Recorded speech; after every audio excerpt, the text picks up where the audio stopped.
فرمایا کہ یتیم کے مال کے قریب مت جاؤ. اگر ابا کا انتقال ہو جاتا ہے تو بڑا بھائی چھوٹے بھائی کی وراثت کی حفاظت کرے گا. اللہ نے فرمایا اگر اس میں سے ایک لقمہ بھی تم نے کھایا تو سمجھ لو جیسے آگ کے انگارے کھا رہے ہو, چاہے وہ بھائی ہو یا بہن ہو, چھوٹی بچی کی وراثت یا بچہ ہو. سمجھ میں آ رہی ہے بات کہ نہیں آ رہی ہے؟ اس کے کھانے کی اجازت بولو نہیں ہے. چھوٹے بچوں کے حقوق بہت زیادہ بیان کیے گئے ہیں. پھر اللہ نے فرمایا ان کے مال کی حفاظت کرو. بالغ ہوتے ہی ان کو مال مت پکڑاؤ, اس وقت مال ان کے حوالے کرو جب ان میں پیسے کو سمجھنے کی سمجھ بوجھ پیدا ہو جائے. اگر بالغ ہوتے ہی ان کو مال پکڑا دیا تو جیسے مفتی طارق مسعود صاحب کو کوئی انگوٹھے دے کے پورا پیسہ لے کے بھاگ گیا تھا, حالانکہ وہ تو بڑے ہو چکے تھے.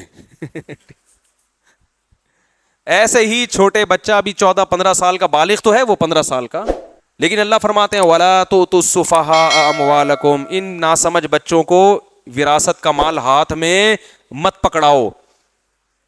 اس لیے کہ کل کوئی سبزی والا آئے گا, بلکہ سبزی والا کیا, ان کو تو خاندان والے ہی کھا جائیں گے. حقیقت بتا رہا ہوں آپ کو, 15 سال کے بچے کو 2 لاکھ روپے پکڑا دو آپ, پہلے تو بڑا بھائی کھا جائے گا, کہے گا یار مجھے دو ذرا میں انویسٹ کرتا ہوں, اپنے کام میں لگائے گا. وہ چاچا آ جائے گا, ماموں آ جائے گا, پھپھو آ جائے گی, سب کھا جائیں گے قرضے کے نام پہ. اللہ نے فرمایا اس کی حفاظت کرو. کیسا دیکھو اسلام مال کی حفاظت کا حکم دیتا ہے. 1 روپیہ بھی کھایا نا آنکھ کے انگارے کھا رہے ہو, حفاظت کرو. فَإِنْ آنَسْتُم مِّنْهُمْ رُشْدًا, کیا علمی بلاغت ہے.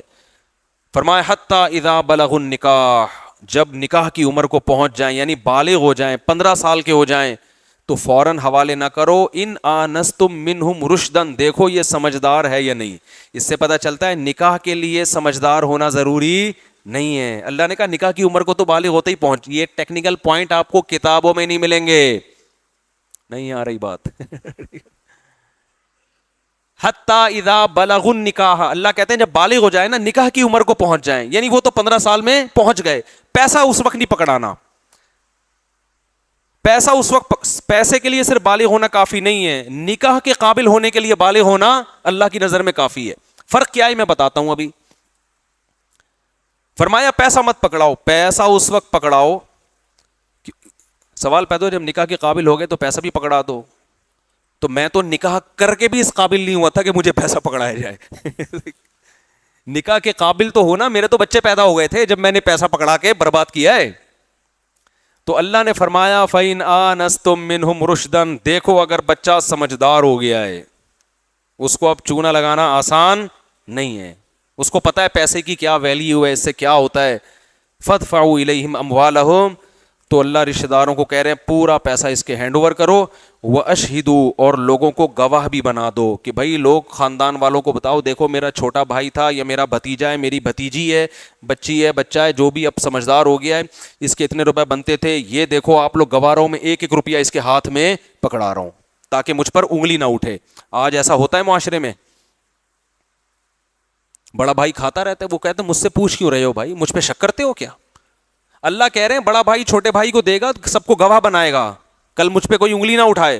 لیکن بڑا بھائی کہتا ہے میں اتنا نیک ہوں, مجھے پہ انگلی کون اٹھائے بھائی, مجھ سے پوچھنے والا کون ہے, ہمارے گھر کا مسئلہ ہے, پڑوسیوں کو کیوں تکلیف ہو رہی ہے, پولیس کیوں انوالو ہو رہی ہے. بھائی آپ نے کیوں یہ فرض کر لیا ہے کہ لوگ آپ کو نیک سمجھیں. پیسوں کے معاملے میں اللہ کہہ رہے ہیں کہ معاملات کیا ہونے چاہیے, اس میں 1 نمبر ہی, کل انگلی نہ اٹھے تمہارے اوپر, اس کو ہینڈ اوور کرو, گواہ بناؤ لوگوں کو. اور اللہ نے فرمایا اللہ کفا باللہ حسیبا, اصل حساب کون لے گا, اللہ لے گا. تو پیسے کے معاملے میں اسلام میں بہت ایکوریسی ہے میرے بھائی. تو میں یہ عرض کر رہا تھا اللہ نے نکاح کے لیے تو بلوغت کی قید لگا دی, پیسوں میں تصرف کے لیے کہا کہ ابھی نہیں, جب تک سمجھدار نہ ہو جائے, معاشرے کو چل پھر کے دیکھے, اس کو پتہ چلے کہ بٹ کوائن کیا ہوتی ہے, اور جناب کہاں بحریہ ٹاؤن کے نام پہ کیا ہو رہا ہے, اور مفتی صاحب کو سبزی والے نے چونا کیسے لگایا تھا. ٹھپوں سے کچھ بھی نہیں ہوتا, انگوٹھے کسی کام کے نہیں ہے. یہ سب چیزیں سمجھ جائے گا, بیان بھی ہمارا سن لے گا. اللہ فرماتے ہیں پھر اس کی دولت اس کے حوالے کرو, اب اس کو چونا لگانا آسان نہیں ہے, اتنا سمجھدار ہو جائے تاکہ مال ضائع نہ ہو. تو پیسے کے لیے تو اللہ نے شرط لگائی ہے کہ سمجھداری, نکاح کے لیے بالغ ہونا کافی ہے, سمجھدار ہونا ضروری نہیں ہے. وجہ اس کی یہ ہے کہ پیسہ حاصل کیا جاتا ہے مزید پیسہ کمانے کے لیے, اس کے لیے کھوپڑی میں دماغ اور تجربہ ہونا ضروری, جبکہ نکاح آپ کی باڈی کی ریکوائرمنٹ ہے اور وہ ریکوائرمنٹ 15 سال میں پیدا ہو چکی ہوتی ہے. جیسے جب آپ کو بھوک لگتی ہے نا تو روٹی کھانے کے لیے سمجھدار ہونا ضروری نہیں ہے, یہ پیٹ کی ریکوائرمنٹ ہے, یہ پوری کرنی پڑے گی. ایسے ہی جب کوئی لڑکا 15 سال کا ہو گیا, بالغ ہو گیا, اب اس کی باڈی کی ریکوائرمنٹ ہے کہ اس کے لیے بیوی کا انتظام کیا جائے. اگر نہیں کریں گے اس کی باڈی کے ساتھ زیادتی ہوگی. سوال پیدا ہوتا ہے جب وہ سمجھدار ہی نہیں ہے تو بیوی تو آ جائے گی مگر حقوق کیسے ادا کرے گا؟ سمجھدار نہیں ہے نا, حقوق کیسے ادا کرے گا؟ وہ حقوق ایسے ادا کرے گا کہ حقوق کے لیے, حقوق کی ادائیگی کے لیے سمجھدار ہونا کافی نہیں ہے, محبت کا ہونا ضروری ہے. نہیں آ رہی بات؟ جس سے محبت ہوتی ہے نا, سمجھدار نہ بھی ہوں, اس کو روکنے کے لیے اس کے حقوق ادا ہوتے ہیں. اس عمر میں جب اس کی شادی ہوگی اس کو بیوی سے ایسی خاندانی محبت ہوگی, ایسی, کیونکہ یہی عمر محبت کی ہے. اس کے بعد باتیں ہوتی ہیں, محبتیں. راحت اندوری بڑے زبردست شاعر ہے نا, اللہ ان کی مغفرت فرمائے. تو ایک شاعری سے پہلے وہ کہہ رہے تھے کہ عشق, وہ اپنی بارے میں کہہ رہے تھے کہ میں 60-65 سال کا ہو گیا, اس عمر میں بھرپور عشق ہوتا ہے. انہوں نے بتایا, میں حیران ہو گیا, یار یہ کیسی باتیں کر رہے, اس عمر میں تو عشق ہوتا ہی نہیں ہے. انہوں نے کہا اس عمر میں بھرپور عشق اس لیے ہوتا ہے کہ اس میں صرف عشق ہی ہوتا ہے اور کچھ بھی, اور کوئی جذبات, عشق کے ساتھ کوئی نیگیٹو جذبات ہوتے ہی نہیں. پاکیزہ محبت کی انتہا ہوتی ہے اس عمر میں. تو 15 سال کی عمر میں ٹوٹ کے محبت ہوتی ہے, عشق والی عمر ہے یہ, حقیقی عشق والی عمر. اس میں بچے کی شادی ہو جائے گی نا, سمجھدار ہو بھی نہ ہو, وہ بیوی سے اتنی محبت ہو کہے گا بھائی یہ نہیں بھاگ جائے گا کہیں, ٹھیک ہے نا, یہ نہیں بھاگ, تو اس کا باپ بھی حقوق ادا کرے گا اس کے. تو اسلام دین فطرت ہے نا, وہ باتیں کرتا ہے. یہ تو قوم نے بنا دی ہے نکاح, کوئی بچوں کا کھیل تھوڑی ہے, اصل میں ایکچولی حقوق بھی ہوتے ہیں. بیوی جب آئے گی تو کھلانا بھی پڑے گا, اس کی روٹھ گئی تو منانا پڑے. بھائی یہ بڑی عمر میں یہ کام نہیں ہوتے. بڑی عمر میں روٹھ گئی, بھاڑ میں جا یار, جان چھوڑ, ماں کے گھر جا کے رہ وہاں. دیکھتے نہیں کیسے کیسے وہ ٹک ٹاک پہ آتے ہیں نا, ایسے ٹک ٹاک پہ آتے ہیں اس طرح کے کہ وہ بیوی جا رہی ہے میکے, شوہر رو رہا ہے, ہائے کیوں جا رہی ہو, جیسے ہی وہ گھر سے باہر نکلی ناچ رہا ہے کھڑے ہو کر. یہ بالکل حقیقت ہے, ناچ رہا ہے ایک دم, بیوی آ گئی, دروازہ کھول کے دیکھ لیا. ٹک ٹاک پہ ہوتے ہیں نا ایسے, وہ بالکل صحیح عکاسی کی ہے معاشرے کی. لیکن 15 سال کی عمر میں اگر وہ بیوی گھر جائے گی تو جانے نہیں دے گا. تو اس لیے نکاح کی عمر 15 سال ہے, بزنس کی عمر 15 سال نہیں ہے. اس کے لیے تجربہ چاہیے. معاشرے میں چلو, مارکیٹیں دیکھو کیا کیا چل رہا ہے بھائی, سب تمہیں الو بنائیں گے اور پیسے لے کے تم سے جائیں گے. کوئی کہے گا مجھے دو, میں اتنے پیسے وہاں لگا دوں گا, میں اتنے پیسے تمہیں دوں گا, اور 2-4 دن دے گا, اس کے بعد مارکیٹ سے شارٹ. تو اس لیے اللہ نے حکم دیا کہ بالغ لڑکا ہو جائے یا لڑکی, لڑکی کا بھی یہی حکم ہے, لڑکی کا پیسہ بھی اس کے حوالے کرنا ہے, یاد رکھو. اور آخری سمجھداری کی عمر پتہ ہے کیا ہے؟ اللہ امام ابو حنیفہ پر اپنی کروڑہ رحمتیں نازل فرمائے, انہوں نے ایک مسئلہ حل کر دیا. کیونکہ اس بات کا خطرہ موجود تھا کہ جو بچہ یا لڑکا یا لڑکی کے جو وارثین ہیں نا, وہ اس کا پیسہ غصب کر کے بیٹھ جائیں اور وہ یہ کہیں 40 سال میں بھی کہیں کہ یہ ابھی سمجھدار نہیں ہوا ہے. اس کا خطرہ تھا نا بھائی, سمجھداری, کیونکہ لیبارٹری ٹیسٹ تو ہے نہیں کہ یہ سمجھدار ہو گیا یا نہیں ہو گیا. تو امام حنیفہ کہتے ہیں سمجھداری کی جو آخری حد ہے نا 25 سال ہے. 25 سال کے بعد وارث اگر یہ کہتے ہیں کہ یہ لڑکا یا لڑکی سمجھدار نہیں ہوا تو ان کا بیان معتبر بولو نہیں ہوگا. بڑا بھائی کہتا ہے میرا چھوٹا بھائی ابھی 30 سال کا ہے, چھوٹا بھائی وراثت مانگ رہا ہے, 2 بھائی. بڑا بھائی کہتا ہے اللہ نے کہا ہے کہ جب تک سمجھدار نہ ہو جاؤ نہ دو, تو تم ابھی 30 سال کے ہو, چونکہ سمجھدار نہیں ہو لہذا میں نہیں دے رہا. تو یہ ظلم کا خطرہ تھا نا. تو اس لیے امام صاحب نے اس کی حد بیان کر دی کہ 25 سال آخری عمر ہے, اس کے بعد وارثوں کا یہ بیان معتبر نہیں ہے. اب دینی پڑے گی لڑکے کو بھی لڑکی کو بھی, کیونکہ بہنوں کی وراثت بھائی کھا جاتے ہیں, وہ دیتے نہیں, کہنے ابھی تو بچی, ابھی تو سمجھ. بھائی 25 سال آخری حد ہے. کیوں؟ اس لیے کہ 25 سال وہ حد ہے کہ جس میں اگر انسان بر وقت نکاح کرے, بر وقت اولاد ہو, تو دادا بن سکتا ہے. وہ عملی طور پر کیا بن سکتا ہے؟ وہ دادا. تو ایک ایسی عمر جس میں انسان دادا یا نانا بن سکتا ہو, اس میں بھی یہ کہنا کہ ابھی یہ سمجھدار نہیں ہوا ہے تو یہ بیان آپ کا معتبر نہیں ہوگا. بات آ رہی ہے سمجھ میں کہ نہیں آ رہی ہے؟ بہت سے گھروں میں وراثتیں تقسیم نہیں ہوتی, لڑکیاں 40 سال کی ہو جاتی ہیں, ترستی رہتی ہیں, بڑھاپے میں جا کے مکان بیچ کے ان کو وراثت دے رہے ہو. اللہ کے بندو, ساری زندگی انہوں نے سوکھے پاپے کھا کے گزارا کیا ہے, جوانی میں جو عیش انسان کر سکتا ہے پیسے سے وہ تو کیا نہیں, اب بڑھاپے میں کیا کرے گی بیچاری وہ. تو یہ ظلم ہے جو ہمارے معاشرے میں ہو رہا ہے. تو پیسوں کے معاملے میں اسلام کیا کہتا ہے؟ بولو. 1 نمبر ہونا چاہیے آپ کو. اس میں اللہ نے یہ بھی فرمایا کہ جب کوئی بندہ مر جائے اس کے یتیم بچوں کا خیال کرو. رشتہ داروں کو حکم دیا جا رہا ہے. آپ کے بھائی کا انتقال ہو گیا, بھابھی کے چھوٹے چھوٹے بچے ہیں, لوگ کیا کرتے ہیں, بھابھی کو گھر سے نکال دیتے ہیں. بہت ہو رہا ہے بھائی, اب تم جاؤ بچوں کو لے کے یہاں سے دفع ہو جاؤ. یہ بہت ہو رہا ہے مارکیٹ میں. سانسیں رخ چینج کر لیتی ہیں. تو اللہ نے فرمایا وَلْيَخْشَ الَّذِينَ لَوْ تَرَكُوا مِنْ خَلْفِهِمْ ذُرِّيَّةً ضِعَافًا خَافُوا عَلَيْهِمْ. اللہ فرماتے ہیں اپنے بارے میں سوچو, اگر اس کے بجائے تمہاری موت ہوئی ہوتی اور تمہارے چھوٹے چھوٹے معصوم بچوں کے ساتھ یہ سلوک ہو رہا ہوتا تو تم پہ کیا گزرتی. یہ تو اس کی موت ہوئی ہے, تمہاری بھی تو ہو سکتی تھی.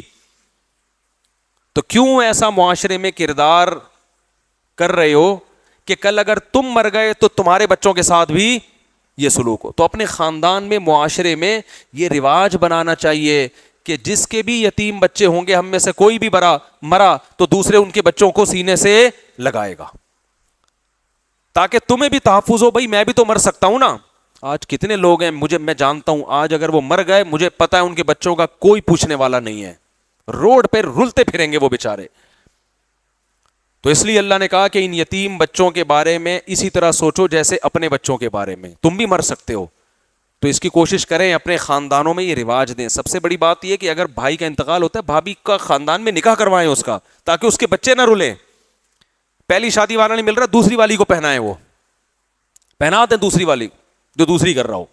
بولو کوئی بات نہیں, کچھ نہیں ہوتا اس سے, بچے رل جائیں گے بھائی. ورنہ میں ایسے لوگوں کو جانتا ہوں کہ 18 سال میں لڑکے نے شادی کی, لڑکی کی عمر بھی 18 سال, 3 بیٹیاں لگاتار پیدا ہوئیں, لڑکے کی ڈیتھ ہو گئی کینسر سے. 23-24 سال کا لڑکا.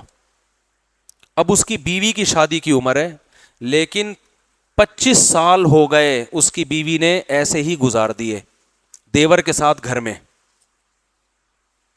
کیونکہ وہ بیچاری جو 23-24 سال میں بیوہ ہوئی نا, وہ کہتی ہے میں اپنی شادی کی فکر کروں یا اپنی بچیوں کی فکر کروں.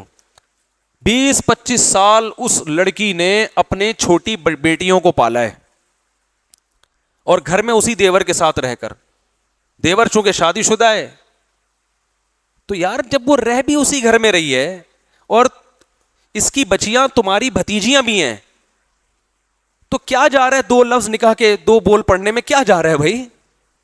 لیکن اس ایک عورت کو ٹینشن سے بچانے کے لیے کہ جس پر سوکن آ رہی ہے, اس دوسری عورت کی زندگی کا بیڑا غرق کر دیا پورا, اس کا بھی اور اس کی بیٹیوں کا بھی. یہ معاشرے میں ہو رہا ہے, نہیں آ رہی سمجھ میں. اس کی جوانی برباد کر دی نا, کہ وہ کما بھی رہی ہے, جاب بھی کر رہی ہے, پوری 20-25 سال اس نے اس طرح گزار دی ہے, ساری شوہر کے بغیر جوانی پوری گزار دی اس نے, اور اپنے بچوں کے لیے جاب کرتے ہوئے. تو میں یہ کہتا تھا کہ بھائی یہ اسی گھر میں, یہ پرانا واقعہ, میں تو چھوٹا بچہ تھا اس وقت, کہ بھائی یہ اسی گھر میں رہتی ہے, ایک بھائی کا انتقال ہو گیا اور رہ بھی اسی گھر میں رہی ہے, کمانے جاتی ہے, تو کیا جا رہا ہے یار, یہ جو ہے نا ایجاب و قبول کر کے اس کو اس کی بیوی بنا دو تاکہ یہ بچے اس کے کسٹڈی میں آ جائیں اور یہ بھی برائی سے بچ جائے گی. مگر ہمارا معاشرہ اس کو قبول نہیں کرتا. وہ اس ایک عورت کے غم کو تو دیکھتا ہے جس پہ سوکن آ رہی ہے, وہ اس کے غم کو نہیں دیکھتا جس کو ساری زندگی اکیلے بغیر کسی سرپرست کے اپنی بیٹیوں کی تربیت کرنی ہے, جبکہ ابھی اس کی اپنی خود کی شادی کی عمر تھی.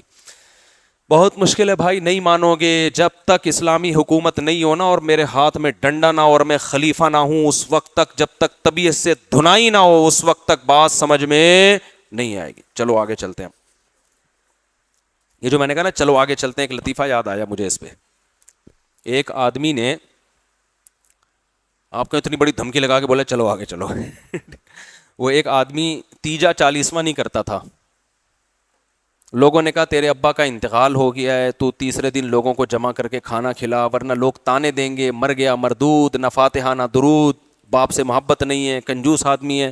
اس نے کہا یار یہ رسم میری کھوپڑی میں آتی نہیں ہے, میرے ابا کا انتقال ہوا اور میں پبلک کو کھانا کھلاؤں. کھانا تو شادی بیاہ پہ ولیموں پہ ہوتا ہے, لیکن لوگ کہاں چھوڑتے ہیں, لوگ تانے دیتے. اس نے پھر بلا لیا پبلک کو, سب کو بلا لیا, سب بیٹھے ہوئے ہیں کھانے کے لیے نا, کور میں بریانی بنائے اس نے. اب جیسے ہی لوگ کھانے پہ ٹوٹنے لگے, اس نے کہا اسٹاپ, 1 منٹ میری بات سنو پھر کھا لینا. اس نے کہا اپنی بھڑاس تو نکالو نا کم بختوں کو, پھر بھلے کھاؤ. اس نے کہا دیکھو مسئلہ یہ ہے کہ میرے باپ کا انتقال ہوا, میں بہت غم زدہ ہوں, میرے منہ میں تو دال کا نوالا بھی نہیں اتر رہا, اور تمہیں شرم نہیں آتی میرے گھر میں قورمے کھانے کے لیے آ گئے ہو, چلو بسم اللہ کرو.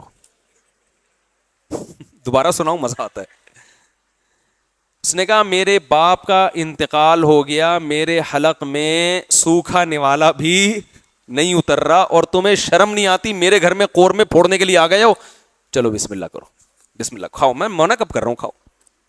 تو یہی اسٹائل ابھی میرا تھا کہ آپ کہہ رہے ہیں ایک طرف کہہ رہے ڈنڈے مار مار کے, میں چلو بسم اللہ کرو آگے چلتے ہیں. ہم کر نہیں سکتے نا, ہم اور کیا کریں, کر نہیں سکتے ہم, بس باتیں ہی کر سکتے ہیں, اور کیا کر سکتے. تو شکر کرو میں پولیس میں نہیں ہوں, بس اس پہ آپ اللہ کا شکر ادا کرو.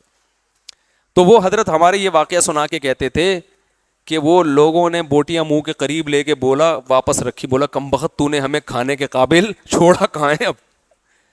حضرت فرمایا کرتے تھے میرے شیخ کہ یہ پرانے لوگ تھے, عزت دار لوگ تھے, ان کے منہ سے حلق میں نوالا نہیں اترا. فرمایا آج کے دور میں اگر کوئی ایسا کر کے تانا دے چلو بسم اللہ کرو, تو لوگ پھر بھی کھائیں گے.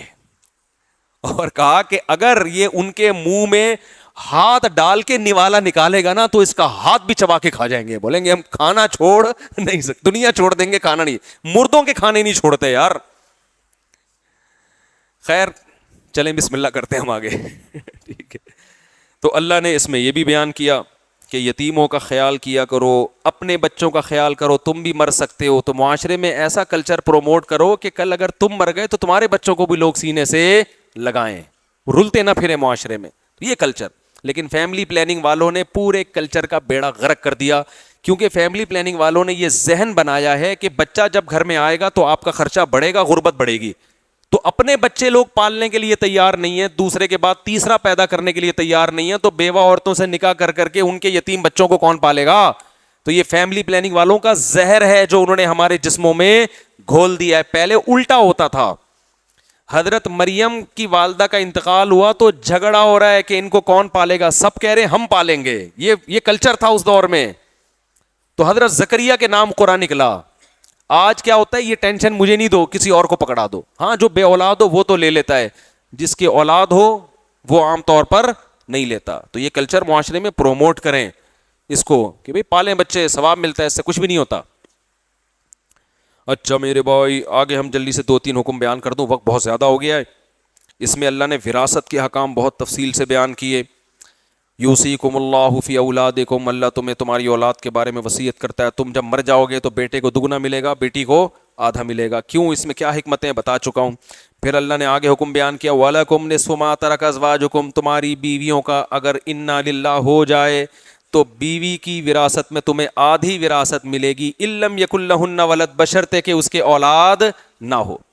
دیکھو نبی امی تھے, نہ لکھنا جانتے نہ پڑھنا جانتے, کیسے شاندار وراثت کے حکام بیان قرآن ان پہ نازل ہو رہا ہے. یہ نبی کے اپنے احکام نہیں ہیں, یہ تو قرآن ہے, اللہ کا کلام ہے, ایسے خوبصورت انداز میں بیان کیا. وَلَهُنَّ الرُّبُعُ مِمَّا تَرَكْتُمْ, تم اگر مر گئے تو تمہاری بیوی کو تمہاری کل وراثت میں سے 1/4 ملے گا. إِن لَمْ يَكُنْ لَكُمْ وَلَدٌ, بشرطے کہ تمہارے اولاد نہ ہو. اگر تمہارے اولاد ہے فَلَهُنَّ الثُّمُنُ, تو پھر ان کو 8واں حصہ ملے گا. پھر کتنا ملے گا, 8واں حصہ ملے گا. اب دیکھو بیوی مر رہی ہے تو آپ کو 1/4 مل رہا ہے اگر اس کے اولاد ہے, لیکن آپ مر رہے ہیں تو بیوی کو 1/4 کے بجائے 1/8 مل رہا ہے, اس کو کم مل رہا ہے, آپ کو اس کی وراثت میں سے زیادہ. اول نظر میں یہ حکم لگے گا بڑا عجیب سا ہے بھائی, عورت کو کم دیا جا رہا ہے, آپ کو کیا دیا جا رہا ہے, بولو, بولتے کیوں نہیں, زیادہ. اصل میں مرد کی ریسپانسبلٹی زیادہ ہے. مرد جب نکاح کرتا ہے نا تو ساری زندگی بیوی کا خرچہ کون اٹھاتا ہے, نکاح.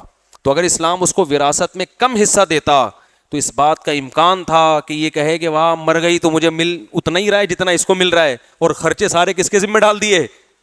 بولو، میرے ذمے۔